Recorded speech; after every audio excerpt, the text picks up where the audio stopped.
Thanks very much. Yeah, my name's Kevin McKague. I'm work for OMAFRA, sort of the generalist in this group here. So let me start first, but just go over some of the strategies that you look at. I was over the years, farmers asking me, okay, I've got a problem out here. What do I do? So I've gone to see a few different sites and what sort of situations are out there. And by far the biggest one, there's tillage erosion, wind erosion, and water erosion. And tillage erosion is out there, but I'd say water erosion is definitely the dominant one that you see out there in this province for sure. And we kind of break it down into sort of 3 different or 4 different classes. There's the sheet erosion, or that real subtle thing that you don't really see in the field, but it's coming off, and even 1 ton per acre is just 0.18 millimeters thick, so it's pretty hard to see. And we like to say, well, really, we want to get it down. We don't want it much more than 1 ton per acre loss, so to be sustainable in that sense. So that's something that it's hard to see, but through time that can wear and tear on the soil. The real erosion is what you start to see with those little cuts through the field, and even on fairly flat land. And then as they get further down the slope, you get into bigger and bigger stuff. And we also have the ditch bank problem too, and getting close to those fields and the instability of that. And so those are the sort of the 4 things you often see on the water side. And those gullies can get pretty big. When you're talking like that, that's a lot of soil getting lost in that. You basically have to figure out what the dimensions of that hole and how long that is. And there's thousands of tons coming off that field and leaving that area. So I really think that generally, just if we're generally here, what the principles of erosion control really parallel those soil health principles that Eileen talked about this morning.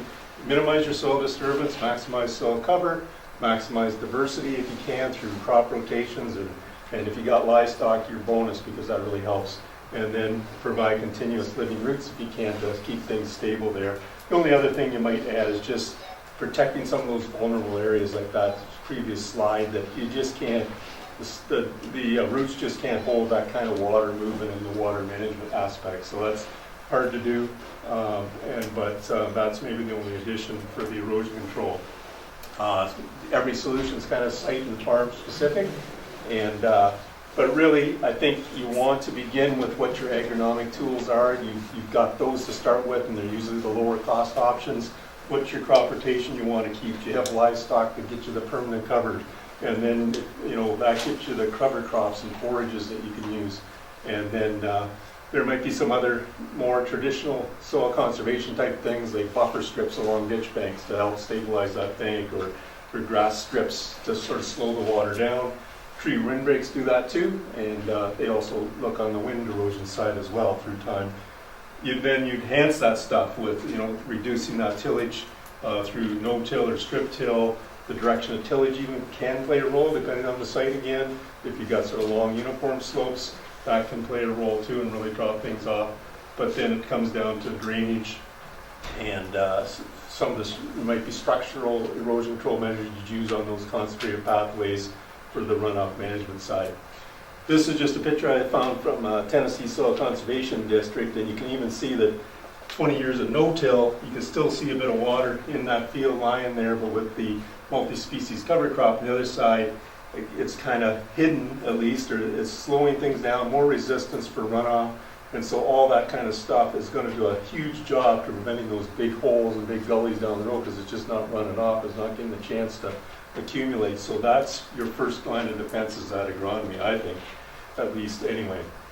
On the sheet and rill side, we do have a new tool now in OMAFRA, just to give you an idea, well, what are you sitting at? What have you inherited in that soil in terms of the risk that you have? So you can go on that site now, delineate the field, and it'll give you a map sort of showing the inherent risk potential. You'll kind of hope it's green, but it is not necessarily, especially when you get into this more steeply sloping land.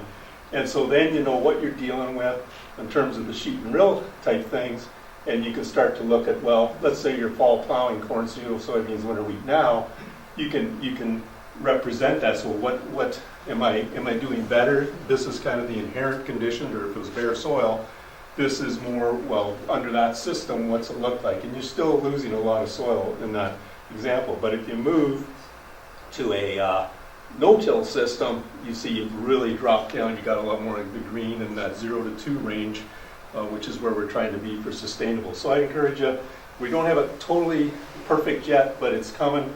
And if anybody wanted to go on site, you can do that at the Ag Maps. I hope to get a bit of a fact sheet out to kind of help people work on that for their own farm too, just see it and just try out some different tillage systems that you're thinking of doing, just to give you an idea how much better might I be able to do, theoretically at least, and then you're putting it into practice.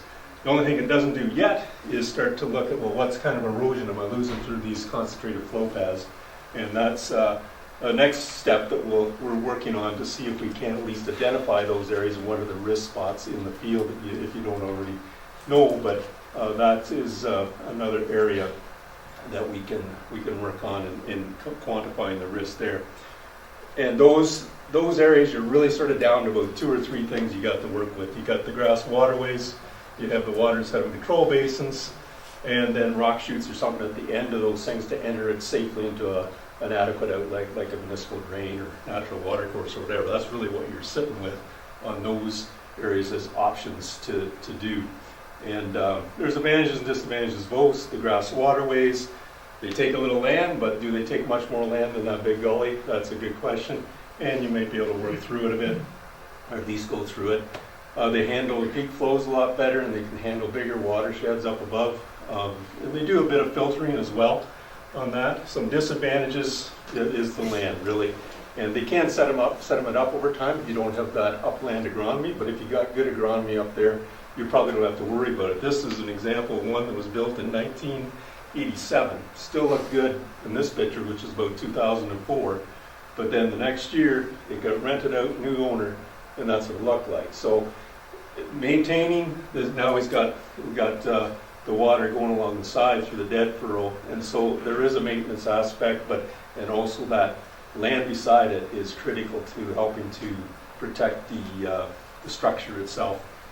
The rock chutes just accommodate that grade transition and just provide a rapid, safe drop from one elevation to the other, and so that could be usually rock riprap and that type of thing to get that drop down. Really encourage using filter cloth underneath it to help keep the soil underneath together and that as well. And then I guess the ditch banks themselves, if it's, I really think it's worthwhile, and there's a bit of land loss, but between the fact that if it's municipal drain especially, having the setbacks and it's going to help protect some of that slumping and that type of thing there, and just there's access right-of-ways for municipal work, although up here I guess there isn't a lot of municipal drains, but just getting stability on those so it's not coming in and slumping around can do a lot of good on that. What's the official width of them What is say that again? now? Recommended width? Yeah. Yeah, I would like to say at least a 10-foot would be a minimum. Like 3 to 4 meters. 3 meters, yeah. And that's from the water's edge? That's from the top of bank. From the You're not right. You're not here now, right? Yeah, well, see, that slope that's on the edge of the bank is like 45% slope at least, or it's 90% slope. So it's pretty. It needs to be grass as well, just for depends what the bank, what the side slope is, so too. Yeah, if it's a traditional trapezoidal type thing, it's. Oh yeah, you don't want to count that. Yeah. Yeah, but if it's a floodplain or something, now you're talking a different story, and it's kind of that's a different story. So again, it's sort of a site-specific look at. But I would say in a traditional trapezoidal drain system, 10 feet on each side would be good for me. In Michigan, Minnesota, they have 17 legislated. So, and I'd really be interested to see what their water quality is doing after they've implemented that in a few years. The water and sediment control basins aren't, missed one there, there it is. Some of their advantages is you're going to lose less land to grass and that might not be a big deal to grass and waterway if you got livestock again, you can harvest it, but with these, a more cash crop. But they can't handle the bigger watersheds. So you're talking 25 to 40 acres above, and that's about it that they can handle. They will You can broad base them, so you could work over top of them, takes more dirt to move around. And so that's that. They do cut down peak flows, but you gotta remember that that's the kind of flows that are cutting the water. Like this short little time we monitored this one Waskov, and it was up to 900 liters per second going down that pathway in a very short period of time. You wouldn't see it, but and then the tile itself can only handle 40. So you're not going to solve it by just putting in some tile drains necessarily. Those peak flows are the ones that cut. They don't happen long, but they do a quick and dirty job. I just say erosion control structures. These ones they put it in first. I think it should be agronomy first. And what are you going to do on that slope? What are the cropping systems and rotations to handle that stuff? It did trap things, but maybe we need a system, but maybe not starting with the structures first, looking at the agronomy. And this is just another example of that. Sweet corn year after year is still eroding, but some cover crops in there makes a huge difference in terms of control. So that's all I have for the general part, and I'll leave it to the rest. Okay, I'll start with a joke. Haven't heard one of them here today. So, a farmer was coming to Cobourg today to the conference, and he got pulled over by a policeman just as he was coming into town. He said, "Sir, do you realize that, like, 6 miles back, your wife fell out of the car?" He said, "Oh, thank goodness. I thought I was going deaf." So, my name is Brian Fairfield. I'm a drainage contractor from the Pontypool area, and thanks for having me here today. I'm just going to speak briefly wearing a couple different hats. First, I do farm. I'm in a shared crop operation near Blackstock, and I have 115 acres planted of kind of different soil types. I've got some nice moderate clay in the lower areas, and I got some real sandy soil on some pretty hilly terrain, so erosion control is pretty paramount where we are. I guess my big thing as far as farming goes is we just keep roots in the ground. I mean, our soil would cut very quickly. So what didn't need tiled, kind of in the lower areas, we got to keep roots in it and keep the topsoil on the hills, so to speak. But day to day, I operate as a drainage contractor, so I want to speak today about some of the practices we use to help with erosion control. So as a drainage contractor and as a farmer, some things we have to kind of consider are what are our problems before we can fix it. Our land attributes, how our farms lay and where they kind of fit in the bigger kind of landscape. The climate we have. I mean, everything seems to be getting a bit more extreme, so we almost need to be thinking about how we can set ourselves up to prevent some of these bigger weather patterns and heavy rains and the fast melt from hurting our fields. The soil saturation on a farm, if we get called out to a farm, it's obviously wet to a certain degree, but there are different levels of wet. Farming practices, clearing of land and getting rid of some of the fence rows and stuff like that. Like, we're actually almost creating some different water flows that Mother Nature naturally had intended, so we need to be kind of looking into that and preventing against any damage from that.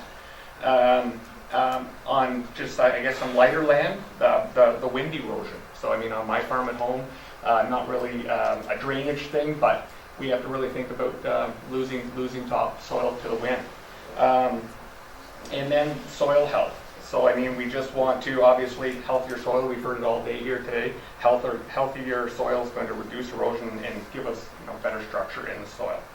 So drainage is a practice that we can employ to help address these problems. So I want to talk a bit about how this happens. So in central Ontario, we have relatively well-draining soil. Our farms stay wet because we have a high water table, sometimes to the point where that water table is right to field level. Our subsoils include some lighter clays, gravels, sands, and they stay saturated from the water that's coming up from below. So this is where subsurface drainage can help. We can create a new water table. This slide here, I find this fairly interesting. This is just kind of shows what ideal topsoil composition looks like. And I kind of like this, just it brings some attention to how the soil should look, and and just kind of what our soil is actually made up of. So in ideal situations, a soil cell is going to be 25% water, 25% air, 45% mineral content, and 5% organic matter. But when the water table is really high and the soil is saturated, you know, you lose the air spaces in these soils, and it can't absorb any more water.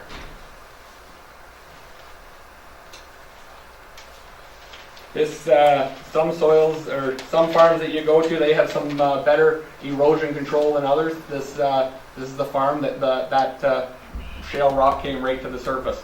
So you know, that's probably Mother Nature's already got a few things in mind to help that farm out. And the picture on the right is just illustrating kind of worst case scenario of some of these erosion things. You know, but what we really need to think about with stuff like that is, you know, potential topsoil loss, you know, the damage and the reclamation of that field to get it back, and then, you know, potentially machinery damage. You know, you hit that thing, it's obviously gonna, you know, it's gonna cause some damage. They all have cost to us. So, how do we fix that with tile drainage? So, to do our job correctly, we factor several things in. We're looking at subsurface drainage, surface drainage, and surface water inlets. Years of trial and error have kind of proven that in central Ontario, 40-foot centers work really well. Like I said, we have some pretty good draining soils. It's wet because the water table's high. So the way we tile is we tile about 3 feet or 3.2 feet deep uniformly from the surface. What that does is we lower the water table to the depth of that tile line, and essentially that creates a sponge in your field. Now, when I say that, we're systematically tiling a field. So that's kind of the key. Systematically tiling a field allows the top 3 feet of that field to become a sponge and allow surface water to penetrate it and reduce erosion. So the top picture here is kind of showing how water can percolate down from the top into a profile that's now able to absorb some water. So you get some, you know, just some smaller absorption through, you know, tiny spaces in the soil structure too. You can get into some bigger macro pores and cracks and crevices that let that water into the soil profile, goes out through the tile system, and, you know, you don't get the surface the water running across the surface, eroding that surface. The bottom picture is just showing the new water table. So the tile line has created that new water table, and it's giving you that 3 feet now above the tile line that can allow water to penetrate from the surface and hopefully prevent some erosion. This here is what we call really saturated soil. So the water table in this field is probably field level, I think even maybe a little bit higher. But the bonus to this is once you do drainage and you move that water table down to the tile line, these types of soils will solidify and you know, be ready for production and be able to accept surface water. Getting started in some of these wetter conditions usually takes a little more horsepower from time to time. Another thing that we consider when we're looking at a field to dry it out is surface drainage. So it's in relation to drying out the field, and it definitely has a link to erosion, because a lot of fields you get to, you've got little kind of depressions, potholes that need to, you know, that collect surface water. So when we look at these, there's 2 ways you can do it. You can do like a French drain to let water down into your tile system, or you can do some surface drainage to let these waters kind of move naturally off the field so the field can dry uniformly. When you do that, you have to think about, you know, not getting too much grade on your new construction and creating an erosion problem. So so when we do some of these things, you know, it doesn't happen a lot. I think more people are willing to try like a French drain. I don't think anybody wants a Hickam bottom in the middle of their field. Nobody wants to farm around that. But the next step is to actually do some leveling on the field to let these surface water flows go off the field. And the third thing that we do to help with erosion is we collect larger flows of surface water before they get onto your farm. So when you have a drainage system in place, obviously you've got the network underground that you can move water. So we can use structures like Hickam bottoms and catch basins to direct these flows into the system, keeping it off the field and, you know, preventing erosion that way. So this here is a picture of a side road culvert coming under the side road. It's a smaller flow, so the Hickam bottom is there to take that flow in, put it underground, take it to a good outlet, and save erosion in the field. In the next spot, every drainage system, for the most part, has to have a ditch or an outlet for you to get started. A real good opportunity for erosion to take place.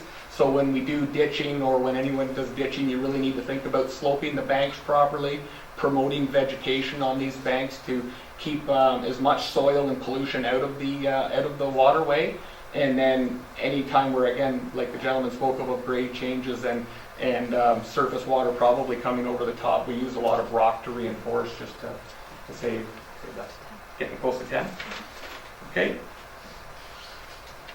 And then this is just before and after of the same picture. This is a field that trees went down. We did the land leveling to kind of get the surface water flowing properly and get it ready for tiled. And then at the bottom we've got it tiled, and it's ready to absorb water and hopefully erosion, save erosion. And that's everything I have. Thank you very much. Good afternoon. My name is Wesley Honey. I farm just outside Warkworth with my family. Most of you might know Bill Honey. We're a small-scale farm relatively. We're just over 200 acres. As you see in the slides, some of our challenges with erosion, we're very hilly, as of the rest of Northern County. We have variable land, no stones though.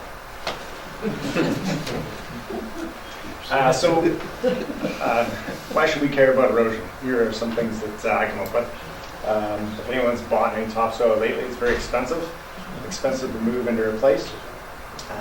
We have a creek running through our farm, so we want to keep the topsoil on the field and not in the creek. We want to be profitable.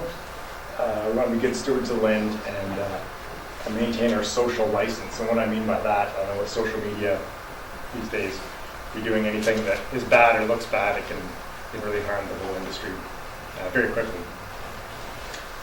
So gravity, this is an example of one of our hillier fields. You can see if we were to till that, all the soil would end up at the bottom to the right. So here are some approaches that we've come up with. Maybe not our whole system, but things that work well for us. Just as a note, Dad and I both work full-time off the farm. So even with our small scale, these are some things that work well for us. So we are no-till. We have a cover crop after wheat every year. We use many erosion control structures.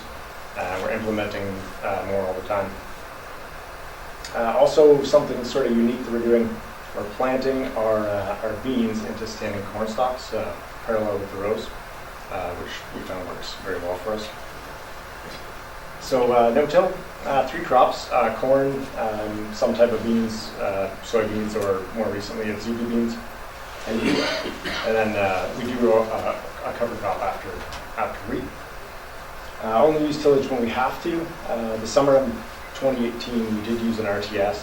We found that we're missing some beans in the field in harvesting, so we thought we should do some leveling. And then we had a really wet spring after that, and I don't think that really helped us. But tillage only when we absolutely have to. Tile runs, mishaps. Phoenix harrow is a big part of our operation. That's not our Phoenix harrow, we didn't have any pictures, but similar deal. So before we plant corn, we as soon as we can, we get to the field, run over it with this machine. It moves all the residue around, aerates the soil so we can get planting corn as soon as the fields, I've heard a lot today, as soon as the field is fit. So we don't want to compact it. Also, this is the way we work our cover crop in. After the seed and fertilizer is down, we'll use this machine to give it seed to soil contact. More about our cover crop. After winter wheat, we spread our wheat straw. What the combination we've come up with, we've changed it around, but oats, oilseed radish, crimson clover, and the volunteer wheat. No combine's ever 100% efficient. We're going to use that volunteer wheat to our advantage. So the big key here, if you take away anything today, we try to spray off our field as soon as the combine's done. And that way it doesn't give it a chance for the volunteer wheat to germinate and kill it off. We want to keep it. So we spray behind the combine. Wait 3 days with Roundup. We did have the conditions line up. Sometimes you can have a bad reaction. The Roundup gets worked into the soil, the right amount of rain. So good to wait 3 days before we, not tillage, but move the ground with the Phoenix Harrow. Like I said, we do blend our seed and our fertilizer together. They're spread by the airflow for accuracy. Then Phoenix Harrow, seed to soil contact, hopefully get some rain after that. Again, right after the combine, to utilize that limited window we have between wheat harvest and the end of the season. One note, the oats worked really well. We have actually had the condition where they work too well. We had too much trash in the spring to plant corn into, so have a look at that and make sure it doesn't get, you don't get too much residue to plant into for the next crop. Erosion control structures. Mission is to get the water on its way without taking soil along with it, which Brian alluded to, was talking about. We really like rock inlets opposed to Hickenbottoms. They do work in some cases, and I'll show you some pictures of both. Stone, exactly like Brian said, stone inlets can be less of an obstacle in the field, one less thing to hit. This is an example of one that works very well coming out of the woods. So it catches the extra water, you can see the burn, and it prevents it from gully eroding to the bottom of the field there. So previously here we had gully erosion or wet spot. An example of a bad one. There is a Hickenbottom in there, but you can't see it. So this is something we have to tackle. Every year this floods, plugs the Hickenbottom, erodes the field. So ongoing project.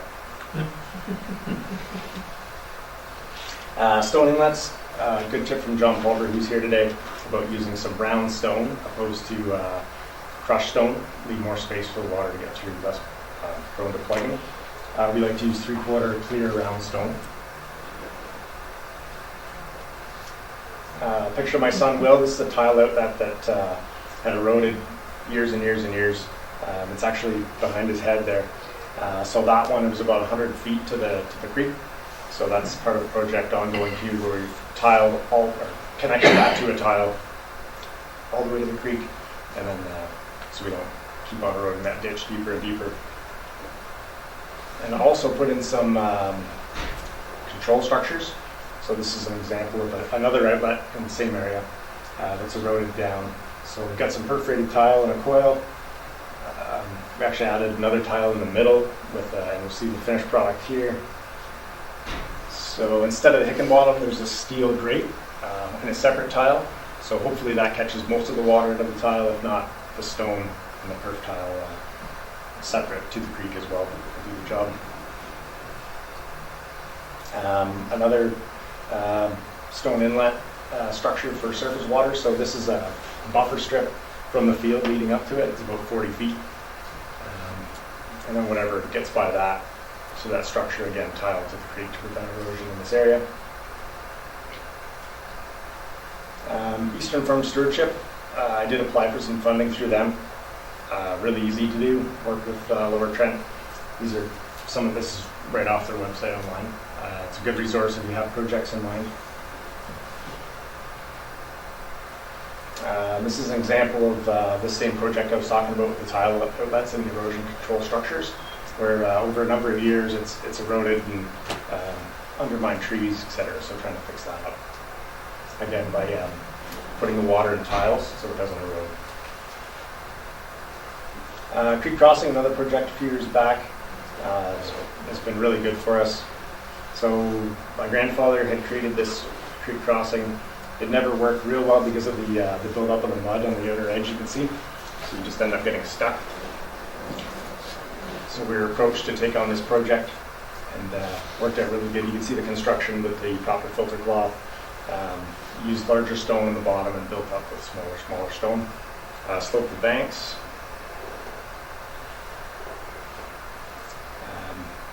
We use it for everything, even the combine, so you don't have to take the the header off and go around by the road, so that works, saves us a lot of time. We use it with all of our equipment. Minimal disturbance, you can see driving through, there's just a little bit of murkiness in the water, but very little. Added bonus, the kids like to cool down there, they have a lot of fun. For the summer. Control traffic just a little bit. I know it's sort of off the topic of erosion, but it's another thing we do to talk about soil health. We try not to drive across the field with loaded wagons, only when we have to.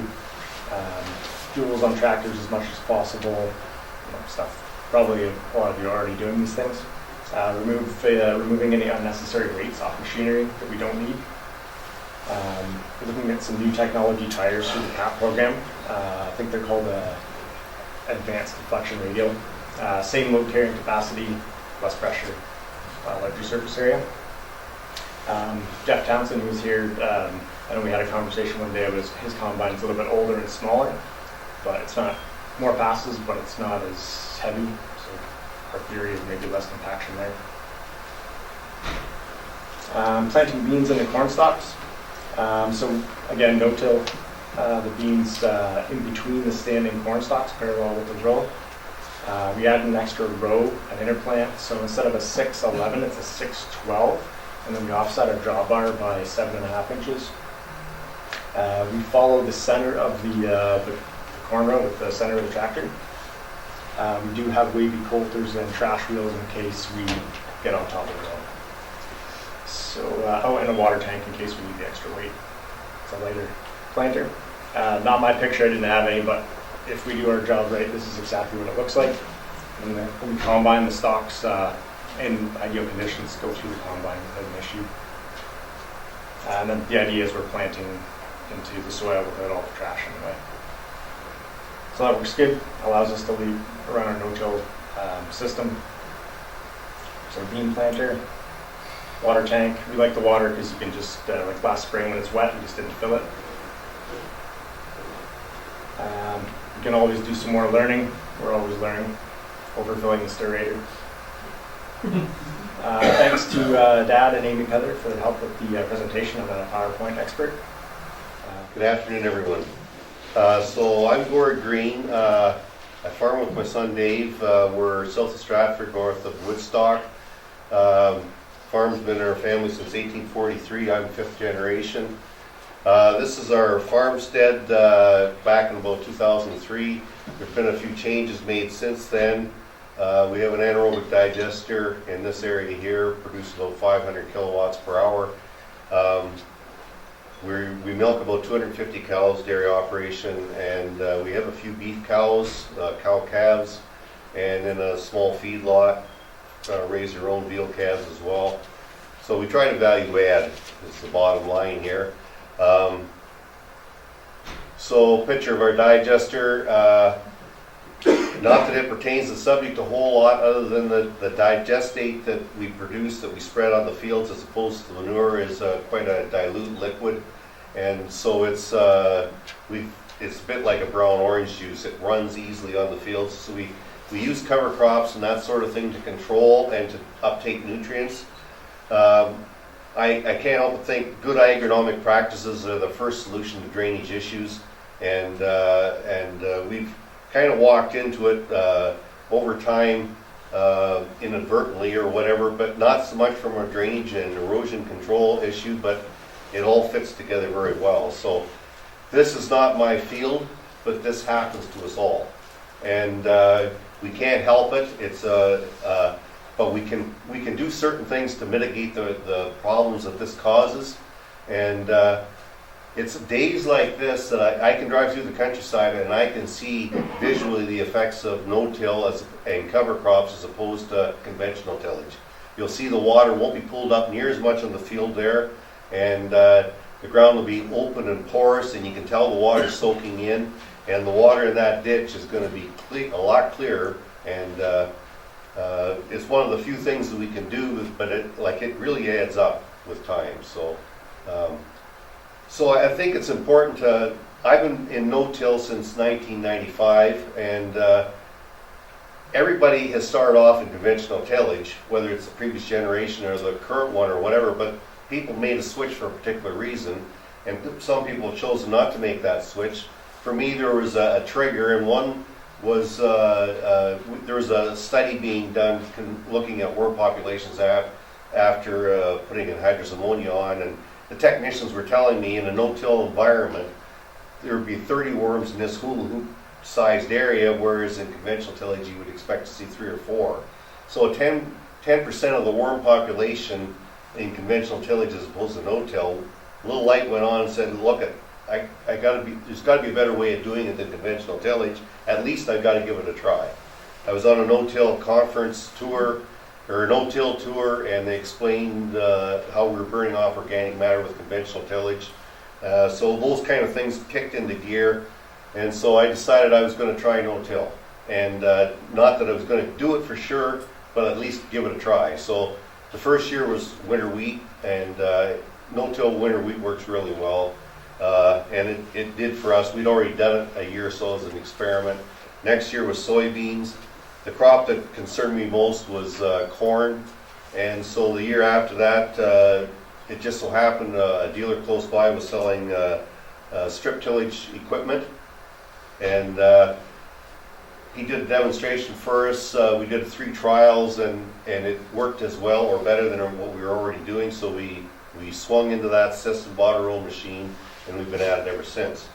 So this particular unit has fertilizer on the front, 28%. We're injecting it in knives in each strip, and then the dry fertilizers on the corn planter to do our side-by-side starter. And the system has worked well over the years. I've bought a different unit this year.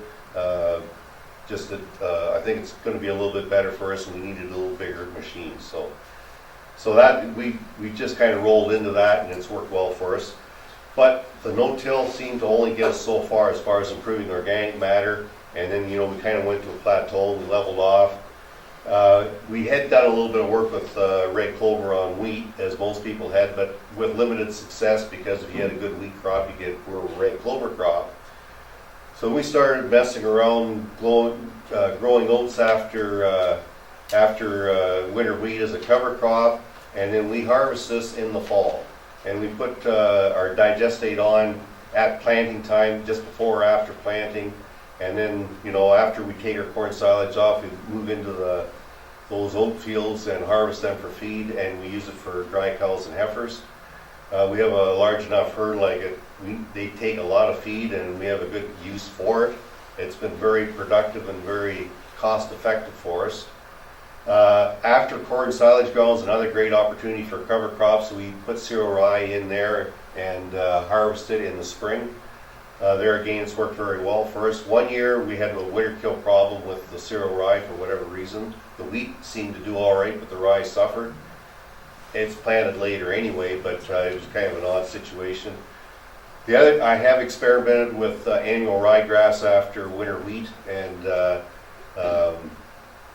just on one little field, but it worked very well this fall, and we should get some more feed off it in the spring, and we'll have to see how it does, but we've been impressed with the little bit we have done.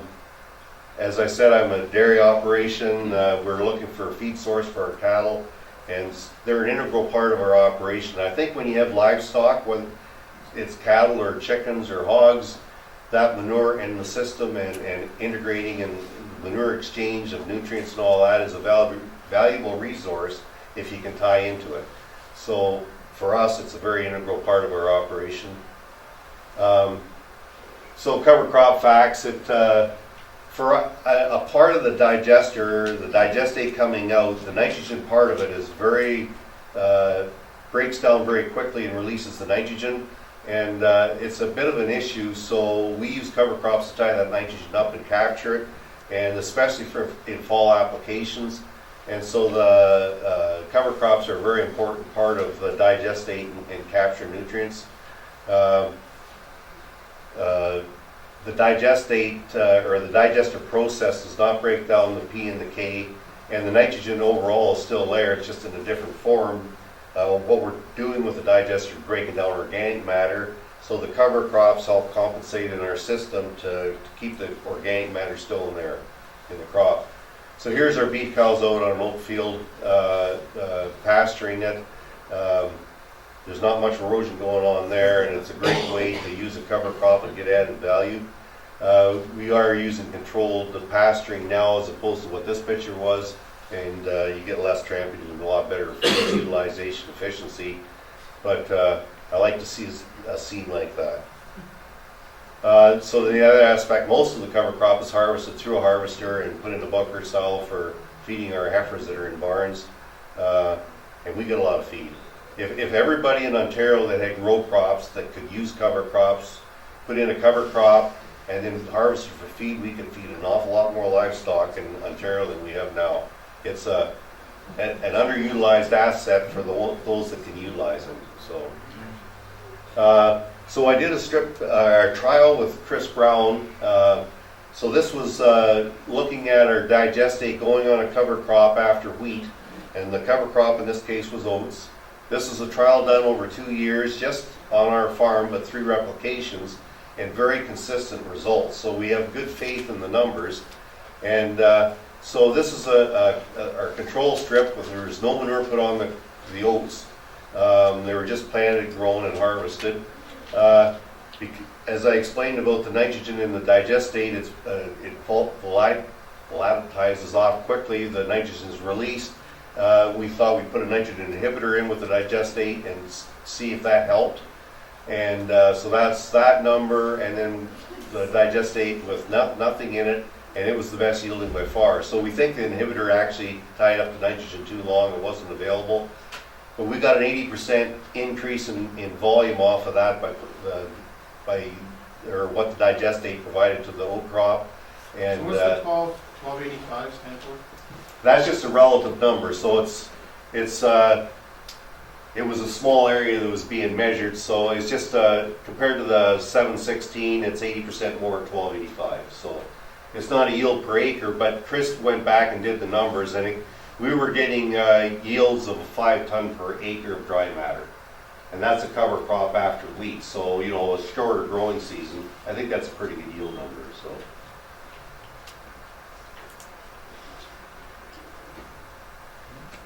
So crop termination of cover crops, I mean, the oats, winter kill. Cereal rye, we harvest it in the spring, and then we promptly go in and strip till, and then we kill that off with a Roundup. Anyway, it hasn't been an issue. This is a field, there's actually strips there of corn that's planted. This is the cereal rye in between. I'm not sure if that's been sprayed or it's very going to quickly be sprayed. If you don't act quickly on this stuff, it will overpower the crop very quickly. But and you can see there's sods or clumps of sod there, and our strip till are kind of rolled the roots out, rolled them off to the side. That's root mass tied into the soil. It tells you the aggregation of roots and that are in there. So anyway, in my mind, that's a sign of a very good, healthy situation. The roots break down and release the dirt. So that good agronomy only gets you so far. And so here's a picture of a 50-acre field, and we had issues here. This had been rented to a neighbor, or another person had rented it for a long time, conventional tillage. He was going up and down the slope. We started going crosswise across the slope, couldn't control it, so then Upper Thames come up with a plan, and we put in berms and controlled the drainage that way, and it's actually worked very well. There's another 50 acres at the top here on the next slide, so actually it's flipped over, so the water is actually going down to a creek down here, and that has made a big difference. But it took a couple of years between good agronomy, like converting to no-till, cover crops, and getting these in before we got that drainage controlled. It took quite a few truckloads of dirt hauled in to fill in the gullies that were created. It was pretty bad. And here's another farm, similar situation. The water goes from one side to the other, creek at the bottom, and we had to put in some berms and to control the erosion. And we switched the direction of this field. It was awkward because we had short rolls going this way as opposed to what we would have liked to have done, but it's done a very good job of controlling erosion. Yeah, Gordon, for you, you said your oats was a problem in the spring. Was that due to the sheer volume, or did? No, it wasn't a problem, so. We harvest it and I thought you said it was a problem the next spring, which made it look like it lived through the winter. no, it didn't survive the winter. There was, the oats are killed off. There is volunteer wheat, and so we spray that off. But maybe you're thinking of the rye in the spring, and it grows back quickly, and if you aren't on top of it, it will get out of hand on you very quickly. I thought you said oats. Yeah, maybe I did, I'm not sure. Okay. Anyone else have questions about erosion management? Maybe if Brian could maybe just give a couple different types of like drop pipe inlet structures, thicker bottoms, just different things that you've done to help deal with surface water. Okay, yeah, Or- so I mean, the two main types of surface water inlets that we would use kind of to pick up the major flows are going to be like a catch basin or a Hickam bottom. The biggest thing that we kind of run up against is actually having someone willing to pay for the appropriate size pipe to get from, let's face it, most of the time you're coming from the outlet, you're going all the way across your farm. It's usually a pretty long stretch. So some of these flows that come in, could require, a pretty big pipe. I would say the biggest challenge, and I would be the same way, is just having someone pay for the appropriate size tile that's actually going to carry that flow. Drainage, a lot about is kind of cost and reward, and what you're kind of willing to let run over. But because picking up some of these bigger flows of water can be expensive, there's no two ways around it. I mean, if you're picking up a couple hundred acres of surface water on a day like yesterday, we might not even be able to engineer anything that's going to handle that. But if you can think of 360 days of the year of catching that might be kind of best case scenario.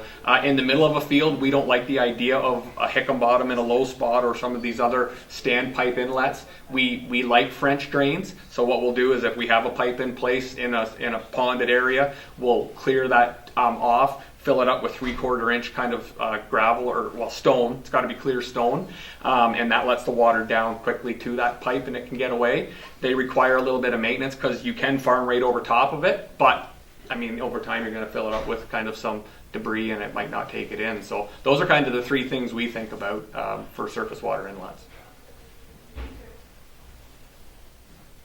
Brian, you had much luck getting the municipalities to pick up their share of taking water across your farm? Absolutely, they won't do it. Surface water has no legalities on it.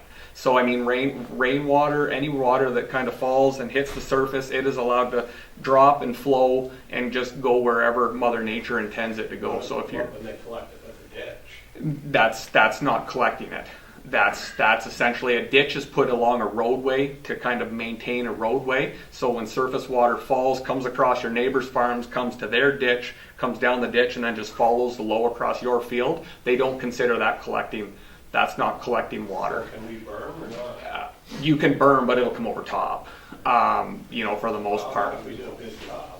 Yeah, but I mean, we have not had any luck having municipalities be involved with protecting your farmland. The water, like I say, surface water has no legalities to it. You start collecting it subsurface like we do, there are legalities obviously for legal outlet, not adversely affecting your downstream neighbor. Lots to that, but rainwater, melt, surface water is allowed to kind of go wherever it wants, and a road ditch is not considered collecting surface water. The one caveat on that is just that, and I know you guys don't look at municipal drains very much, and it can be an ugly process, but that is a way that to get a community involved. If there is a certain watershed, that's when the road would pay. They would pay. Oh, they'll pay then, yeah. But They pay Yeah. then, and that's none of the road ditches up our way go to a sufficient outlet. no. So that they would pay, then they would have a liability. Like it all gets assessed in terms of how much is it going to take to build that tile to get to that outlet, and that's what it's the Drainage Act is, that enabling legislation about It's a it. better option. Pardon me?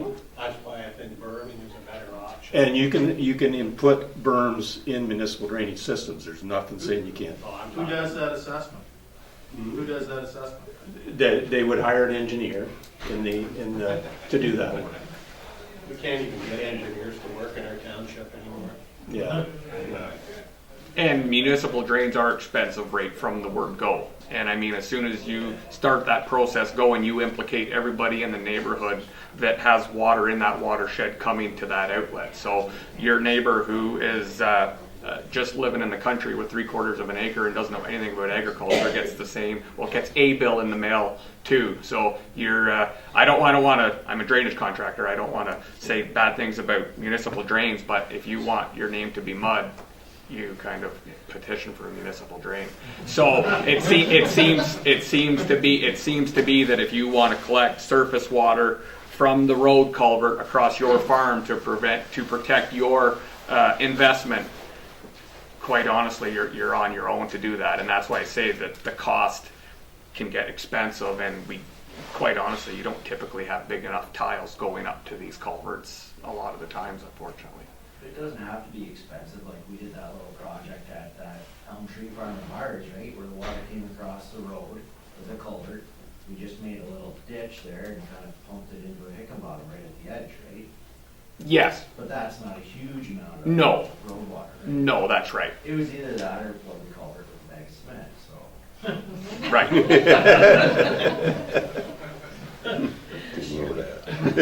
Kansas spray foam in the 22 works real well.